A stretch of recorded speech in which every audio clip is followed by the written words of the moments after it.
आपने कहा था कि मैं चाहूं तो यहाँ पे प्रिंस भाई को निकाल सकता हूं। अगली लाइन ये थी कि पर मैं चाहता हूं तेरे को भगा भगा के फाइनल में मारना। उनको अपनी लेगेसी बचानी थी, जो उन्होंने सो कॉल्ड लेगेसी उनकी बनी हुई है। एक मेरे इंटरव्यू में उन्होंने बताया था, सिद्धार्थ ने, गुजरात के किसी गांव का, उसने मेरे 5 बार पैर छुए थे, वो 5 बार पैर छूने के बाद छूटा था। फैजू कंपैरेटिवली शिव से बहुत ज्यादा दिखा होगा, पर इसका मतलब ये नहीं ना कि शिव का खेलने का तरीका गलत है। हो सकता है शिव का तरीका ये था चुपचाप चुपचाप शांति से चलूं, एंड में एकदम ब्लास्ट हो। Elvish is now free.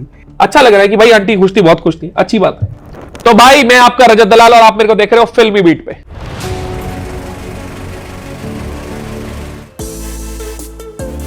नमस्कार दोस्तों, मैं हूं मुकेश शर्मा और आपने देखना शुरू कर दिया फिल्मी बीट। और हाँ, थंबनेल देखकर अंदाजा लग गया होगा, द 50 का लायन अगर मैं कहूं फैंस के। अच्छा, आप वो फिल्मी बीट वाले। हाँ, मैं वो फिल्मी बीट वाले, बहुत आपके दोस्त नहीं है वो। तो सबसे पहला सवाल जो मैं आपसे पूछूंगा भाई वो ये कि द 50 से थोड़ा अलग हटकर कि इतना आपने नेशनल लेवल पर अचीव किया and you are so good at it, आपने इतने रिकॉर्ड्स बनाए, स्पोर्ट्स से एक weightlifter Rajat reality shows की तरफ कैसे डाइवर्ट हुआ? तो बेसिकली मेरे इंजरी हो गई थी लेफ्ट एल्बो में। तो जब आपका पोटेंशियल पूरा होता है, आपकी बॉडी पूरी पीक पे होती है, उसके बावजूद अगर एक जॉइंट साथ नहीं दे रहा, तो एनर्जी चैनलाइज करने के लिए मेरे को चीजें नहीं मिल रही थी। ऊपर से कुछ कलेश स्टार्ट हो गए, तो वो डायरेक्शन एक होता है ना, जब आपकी किसी के साथ कोई कंट्रोवर्सी होती है, कोई लड़ाई होती है और आप एक बार जवाब दे देते हो और सामने से जवाब आ जाता है, तो जवाब देना मैंडेटरी पड़ जाता है, वरना आप नीचे हो गए ना। झुकने वाली आदत शुरू से थी ही नहीं। वो क्लैश बढ़ते गए, होता ना कि एक दिक्कत खत्म होती है, दूसरी स्टार्ट हो जाती है, फिर तीसरी, फिर चौथी, ऐसे करते करते करते करते वो चीज छूटी गई और डायरेक्शन दूसरी साइड चली गई। कभी वापस जाने का इरादा? बिल्कुल है। मैं मतलब फील करता हूं कि मेरे अंदर ना एक छोटा सा मिसिंग पार्ट है, और वो वही है कि मैं जो ट्रेन करके सेटिस्फेक्शन लेता था, वो आप मिस करते हो। वो तसल्ली किसी चीज से नहीं मिलती। हाँ। जब आप अपना पूरा शरीर तोड़ के घर जा रहे होते हो ना कि मेहनत कर ली, मैं वो क्रेव करता हूं पर किसी वजह से नहीं कर पाता। और मेरे को ये चीज खुद से भी पता है, मैं मेरी जिंदगी के सबसे अनहेल्दी स्टेज में हूं एट प्रेजेंट, चाहे अपीयरेंस वाइज हो चाहे परफॉर्मेंस वाइज हो। पर मेरे को पता है मेरा पोटेंशियल क्या था, और कोशिश करूंगा कि जो लोग शुरू से देखते हैं उन्हें वापस से वो रजत देखने को मिले। और ये जो फेज अभी चल रहा है, मीडिया से इंटरेक्ट करना, रियलिटी शोज में रहना, जैसा आपने कहा कि आप एनर्जी को उस तरफ डाइवर्ट करो, चैनलाइज करो, एक प्लेयर की तरह खेल रहे हो, you enjoying this phase of your life? भाई मैं हर फेज को ही इंजॉय कर रहा था, जो खराब भी था उसको भी इंजॉय ही कर रहा था। आप खराब को फील कर पाओगे कि वो खराब होता कैसा है, तभी तो महसूस कर पाओगे कि अच्छे का मजा क्या होता है। तो जिंदगी जब जो सिखा रही है उसको बहुत अच्छे से एक्सेप्ट करके चलोगे तो खुशी से जिंदगी आगे निकलेगी, वरना हम सबकी लाइफ में इतनी दिक्कतें हैं, दिक्कतों पे ध्यान दोगे तो जिंदगी भर दुखी रहोगे।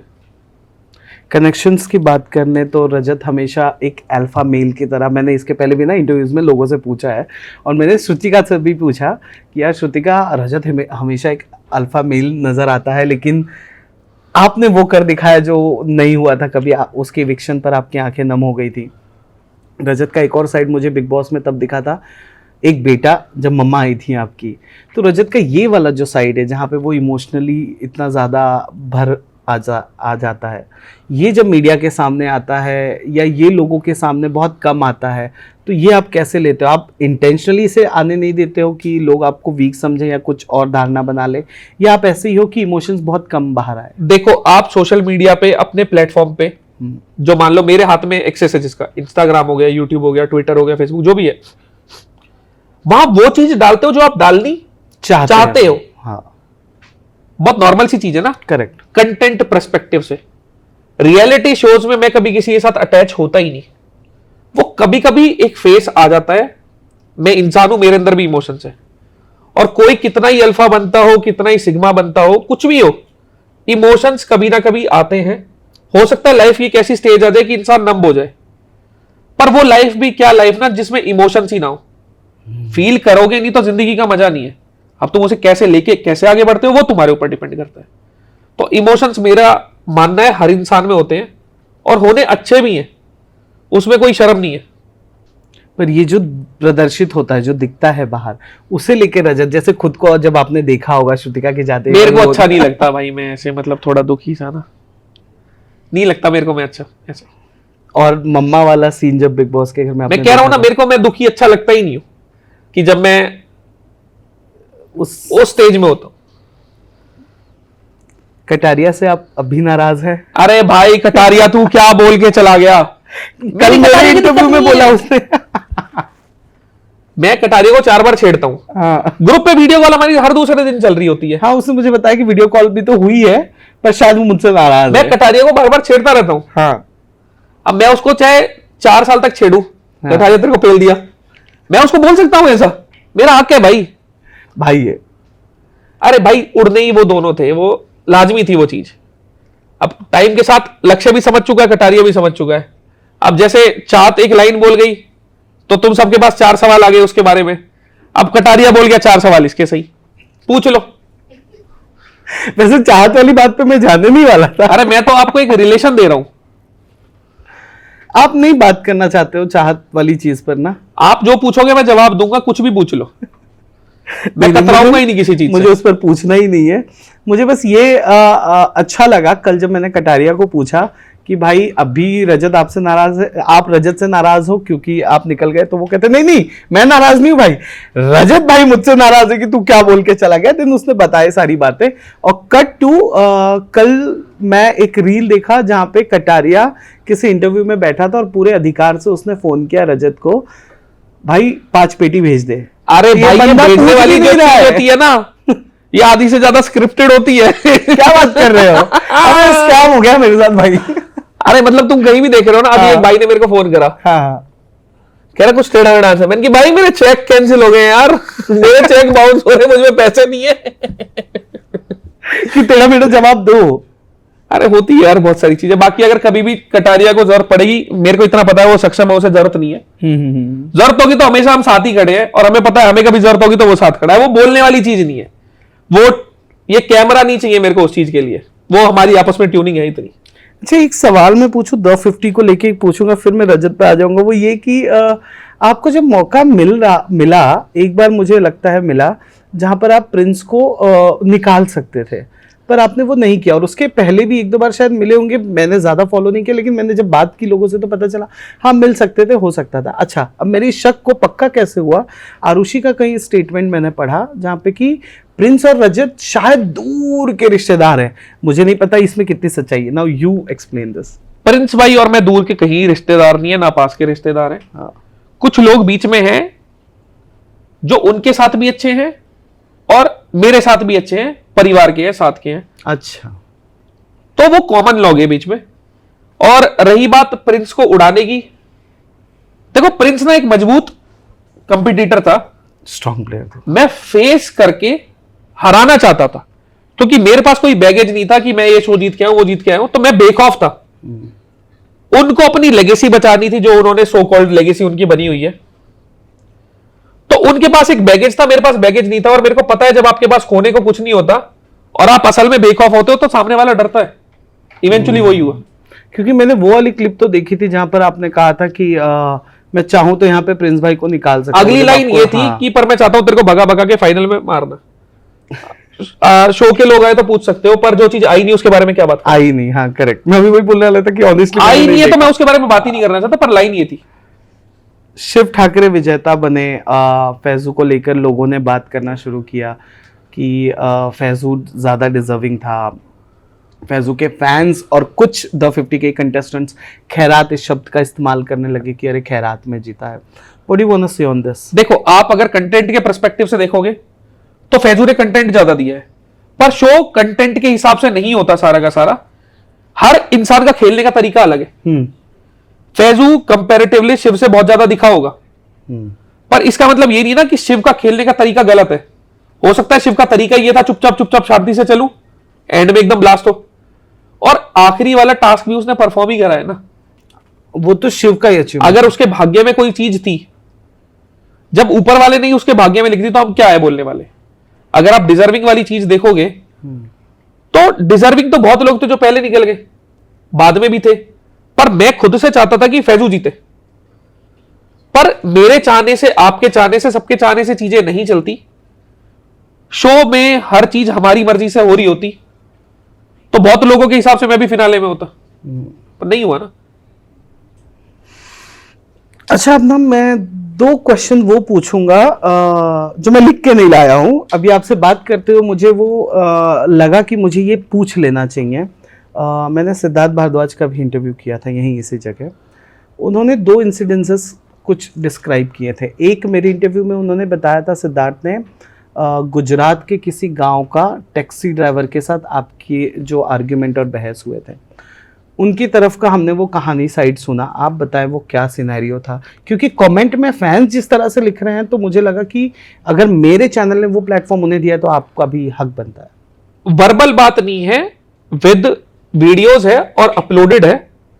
एक टैक्सी ड्राइवर था, वो फोन पे बात करता जा रहा था, तो मैं उसको बोल रहा था भाई जल्दी चला ले, मेरी फ्लाइट मिस हो जाएगी। गुजरात का वो गाली गलौज करने लग गया। जो भी ये देख रहा है प्लीज वो क्लिप ऐड करके ही डालना, कहीं भी डालो तो अवेलेबल होगी रील पे, मुझे भी ऐड करना।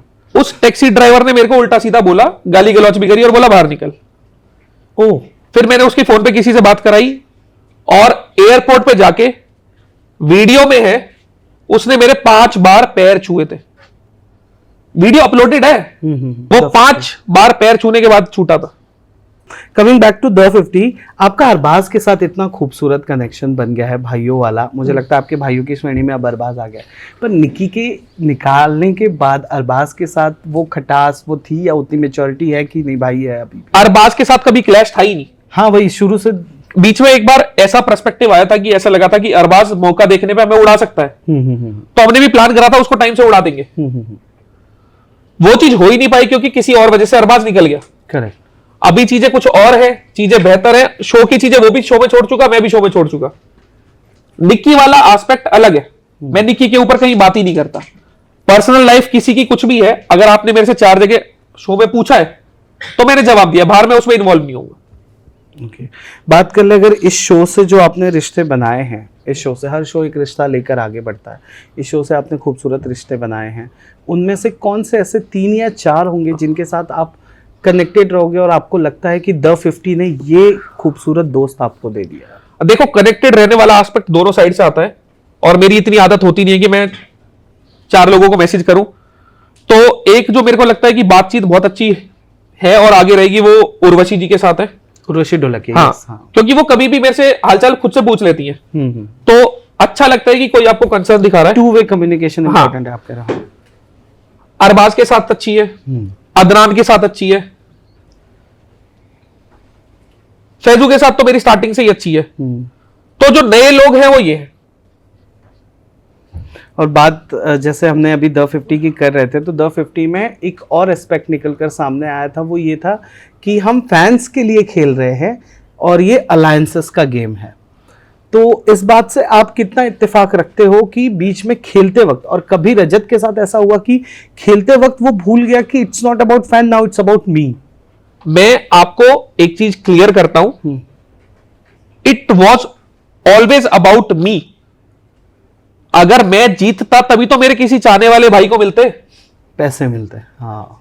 और रही बात पैसे कमाने वाली, कमाने की बात बोलोगे, 2 लाख रुपए टास्क में कमाए थे, 2 लाख रुपए ऊपर कमाए थे जब 6 उड़ाए हैं, 4 तो यही हो गए। बीच में भी कहीं ना कहीं कुछ ना कुछ हुआ ही होगा। पर ये शिव ने बोला है, पता है, शिव ने ना, जब मैंने इंटरव्यू किया ना द 50 को लेकर फिनाले के टाइम पे अमाउंट को, तो शिव ने इस बात को क्लैरिफाई किया कि it's not only about me, ये सबका कंट्रीब्यूशन है, ये जो अमाउंट मेरे फैन को मिला है। ये मैं आपको वही चीज बोल रहा हूं, मैं वहां पे परफॉर्म कर रहा हूं। अगर मैं अच्छा कर रहा हूं तो इवेंचुअली शो को भी बड़ा बनाने की तरफ देखूंगा और वो पॉट भी बढ़ेगा। करेक्ट। तो जब वो चीज बढ़ रही है, अच्छी हो रही है, मैं अच्छा करूंगा तो उसके बाद सब कुछ बाई प्रोडक्ट है। हाँ, वो सब कुछ अपने आप अच्छा होने लगेगा। One positive thing can attract positive thing. Okay, चलिए सेकंड लास्ट क्वेश्चन, क्योंकि हमारे पास वक्त कम है। वो शो के अंदर से कोई ऐसा एक इंसिडेंस है जो आप हमेशा गांठ बांध के रखोगे कि इसने मुझे एक सबक सिखा दिया? कोई एक टास्क, कोई एक रिश्ता, कोई भी एक दोस्ती का एस्पेक्ट? सबक किसी ने किसी को नहीं सिखाया होगा, आप जब खुद सीखते हो तभी सीख सकते हो। फिलहाल ऐसा कोई मेरे पे इंसिडेंट नहीं है कि किसी ने मेरे को कोई सबक सिखाया हो। बाकी किस्से तो बहुत सारे हैं यार, जो याद इससे हमेशा अगर मैं देखूंगा तो 4 लोग उड़ने वाले, हाँ बाद में 6 वाला किस्सा, हाँ। ये तो मेरे हिसाब से सभी याद रखेंगे ये 2 चीजें। बाकी टास्क जिस हिसाब से जो परफॉर्म करे थे, अपना अपना पार्ट सबको याद है। मेरे को मेरा पार्ट याद रहेगा, बाकियों को अपना अपना पार्ट, वो तो याद रहना ही है। चलिए खैर, जाते जाते आखिरी सवाल हम ये जरूर पूछेंगे, एल्विश इज नाउ फ्री। बहुत खूबसूरत वीडियो मेरे को बनाया। बहुत खुशी हुई इस चीज की, क्योंकि मैं वो चीज समझ सकता हूं, महसूस भी कर सकता हूं। अच्छा लगा कि भाई फ्री हुआ। और एक चीज वापस से है, पता सबको था कि उसने नहीं करा, पर लोगों को एक बोलने का मौका मिल गया कि और कुछ तो इसके खिलाफ मिलता नहीं है, कम से कम ये बोल लो। इतने माड़े दिन थोड़ी आएंगे यार वो ये सब करता, तो वो चीज स्टार्टिंग में ही सबको पता थी। पर लोगों को आंकना बंद करो। 4 लोग अगर मिलके किसी को दबा रहे हैं तो वो दबाना भी बंद करो। अच्छा लग रहा है कि भाई आंटी खुश थी, बहुत खुश थी, अच्छी बात है। थैंक यू भाई। भगवान करे आगे इन चीजों से हमेशा दूर रहे। कैसा लगा भाई फिल्मी बीट से बातचीत? अच्छा लगा, मैंने तुम्हारी रीलें बहुत देखी, तुम्हारे नाम से आ रही है आजकल, तब मैंने महसूस अच्छे किया अच्छा काम तुमको कर भाई रहे हो। अच्छी बात है। मैंने देखा नहीं कि अच्छा था बुरा था, पर अच्छा तो अब देख लीजिए। आ रहे हो, ठीक मेरी फीड में आ रहे हो। अरे I will take it as a compliment now. Thank you भाई, थैंक यू सो मच। बहुत बहुत मेहरबानी।